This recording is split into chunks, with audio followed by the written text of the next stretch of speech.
നമസ്കാരം. വീട്ടിലെ പ്രസവവും വാക്സിൻ വിരുദ്ധതയും ചികിത്സയോടുള്ള വിരോധവും ഒരു മാനസിക പ്രശ്നമാണ്. അത് അമിത ആത്മവിശ്വാസവും അന്ധവിശ്വാസവും ചേർന്ന് ഉണ്ടാക്കുന്നതാണ്. വിശ്വാസവും അന്ധവിശ്വാസവും തമ്മിലുള്ള വേർതിരിവ് അറിയാത്ത പാവങ്ങളാണ് ഇതിൽ ചെന്ന് വീഴുന്നത്. ഇത് ഏതെങ്കിലും ഒരു സമുദായത്തിന്റെ മാത്രം പ്രശ്നമല്ല. അക്യൂപങ്ക്ചർ എന്നും പ്രകൃതി ചികിത്സയെന്നുമൊക്കെയുള്ള പേരിൽ ഒളിച്ചു കടത്തുന്ന ദുശീലങ്ങൾക്ക് എല്ലാ മതവിഭാഗത്തിലുള്ളവരും ഇരയാകുന്നുണ്ട്. ആധുനിക വൈദ്യവും വെറും വിശ്വാസമാണെന്ന് ഇവർ പറഞ്ഞുകളയും. ആധുനിക വൈദ്യത്തിലും മരണങ്ങൾ ഉണ്ടാകുന്നില്ലേ എന്ന് ചോദിച്ചു കളയും. 30 വർഷവും 40 വർഷവും മാത്രം ആയുസ്സുണ്ടായിരുന്ന നമ്മുടെ മനുഷ്യരെ 75-ന് മുകളിൽ എത്തിച്ചത് ആധുനിക വൈദ്യമാണ്. പ്രസവത്തോടെ പകുതി കുഞ്ഞുങ്ങളും മരിച്ചിരുന്നതാണ്. 25% അമ്മമാരും മരിച്ചിരുന്ന കാലമുണ്ടായിരുന്നു. ആ അനുഭവങ്ങളാണ് ഇവിടെ തിരുത്താൻ കഴിഞ്ഞത്. സ്പോട്ട്ലൈറ്റ് ആരംഭിക്കുന്നു. അന്ധവിശ്വാസം കൊലയ്ക്കു കൊടുക്കുന്ന അമ്മമാരും കുഞ്ഞുങ്ങളും. 1000 പ്രസവം നടക്കുമ്പോൾ കേരളത്തിൽ 5.06 അനുപാതത്തിൽ മാത്രമാണ് കുഞ്ഞുങ്ങൾ മരിക്കുന്നത്. അമേരിക്കയിലെ ലോസ് ഏഞ്ചലസിലും അരിസോണയിലുമൊക്കെയുള്ള അതേ അനുപാതമാണ് ഇങ്ങ് കേരളത്തിലും. രാജ്യത്ത് 26 കുഞ്ഞുങ്ങൾ ഓരോ 1000 പ്രസവത്തിലും മരിക്കുന്നുണ്ട്. കേരളത്തിൽ അത് ഈ നിലയിലേക്ക് കൊണ്ടുവരാൻ കഴിഞ്ഞത് നമ്മുടെ ആധുനിക വൈദ്യശാസ്ത്രത്തിന്റെ മികവ് കൊണ്ടാണ്. 100,000 പ്രസവം നടക്കുമ്പോൾ ഇവിടെ 19 അമ്മമാർ മാത്രമാണ് മരിക്കുന്നത്. രാജ്യത്ത് 100,000 പ്രസവത്തിൽ 103 പേർ മരിക്കുമ്പോൾ കേരളത്തിൽ 19 മാത്രം എന്നത് പാശ്ചാത്യ രാജ്യങ്ങൾക്കൊപ്പം നിൽക്കുന്ന കണക്കാണ്. ആ നേട്ടത്തിനും നന്ദി പറയേണ്ടത് ആധുനിക വൈദ്യശാസ്ത്രത്തോടും നമ്മുടെ ശാസ്ത്ര ആഭിമുഖ്യത്തോടുമാണ്. ആധുനിക വൈദ്യമല്ലാതെ അന്ധവിശ്വാസം രക്ഷിച്ച ഒരു കേസ് പോലും തെളിവായി മുന്നിലില്ലാത്ത സ്ഥിതിക്ക് ആ വഴിക്ക് നടക്കുക മാത്രമാണ് അഭികാമ്യം. അന്ധവിശ്വാസത്തിലുള്ള അമിതമായ ആത്മവിശ്വാസമാണ് മലപ്പുറത്തെ ആ അമ്മയുടെ മരണത്തിന് കാരണമായത്. അത് അബദ്ധമായോ അറിവില്ലായ്മയായോ എഴുതിത്തള്ളാൻ കഴിയില്ല. കൊടിയ കുറ്റകൃത്യം തന്നെയാണ് ചെയ്തിരിക്കുന്നത്. പ്രസവം ആശുപത്രിയിലാണ് നടക്കേണ്ടത് എന്ന് അറിവില്ലാത്തവരല്ല ആ കുടുംബം. അവരുടെ ആദ്യ 2 പ്രസവവും ആശുപത്രിയിൽ തന്നെയാണ് നടന്നത്. കുറ്റകരമായ പ്രവൃത്തിയാണ് ചെയ്യുന്നത് എന്ന് അറിവുള്ളതിനാലാണ് ആശാവർക്കറോട് മൗനം പാലിച്ചത്.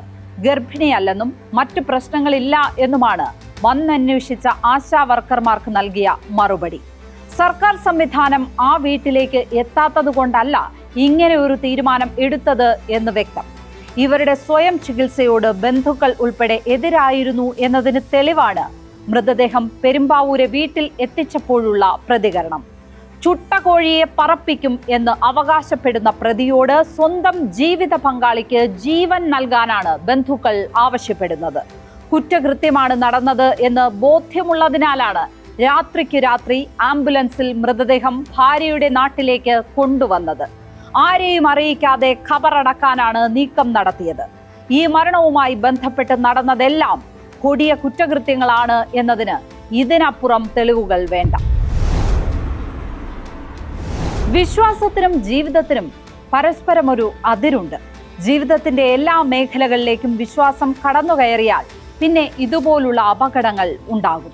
കേരളം ഓരോ മേഖലയിലും ഉണ്ടാക്കിയിരിക്കുന്ന നേട്ടങ്ങൾ നോക്കുക. ഇവിടെ ബർത്ത് റേറ്റ് അഥവാ ജനന നിരക്ക് 11.94 ആണ്.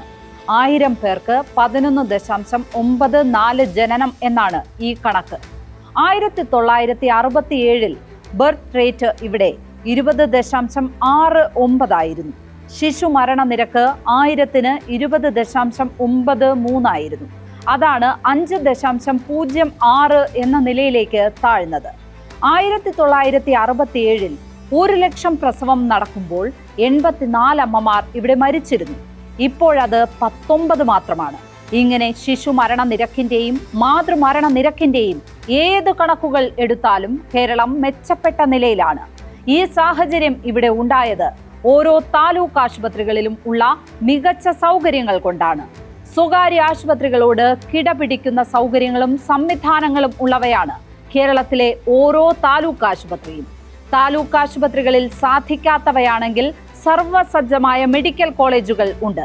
സൗകര്യങ്ങൾ ഇല്ലാത്തതുകൊണ്ടല്ല, മലപ്പുറത്ത് നടന്നതുപോലുള്ളവ ആവർത്തിക്കുന്നത്. ഏതു മതത്തിൽ വിശ്വസിക്കാനും പിന്തുടരാനും ഇന്ത്യയിൽ സ്വാതന്ത്ര്യമുണ്ട്. പ്രായപൂർത്തിയായ ഒരാൾക്ക് ഏതു മതത്തിൽ വിശ്വസിക്കാനുമുള്ള സ്വാതന്ത്ര്യം ഹാദിയ കേസിൽ സുപ്രീം കോടതി ആവർത്തിച്ച് ഉറപ്പിച്ചതുമാണ്. പക്ഷേ മതവിശ്വാസത്തിനുള്ള സ്വാതന്ത്ര്യം അന്ധവിശ്വാസത്തിനുള്ള സ്വാതന്ത്ര്യമല്ല. പ്രാർത്ഥനയ്ക്കുള്ള സ്വാതന്ത്ര്യം ചികിത്സയ്ക്കുള്ള ലൈസൻസ് അല്ല.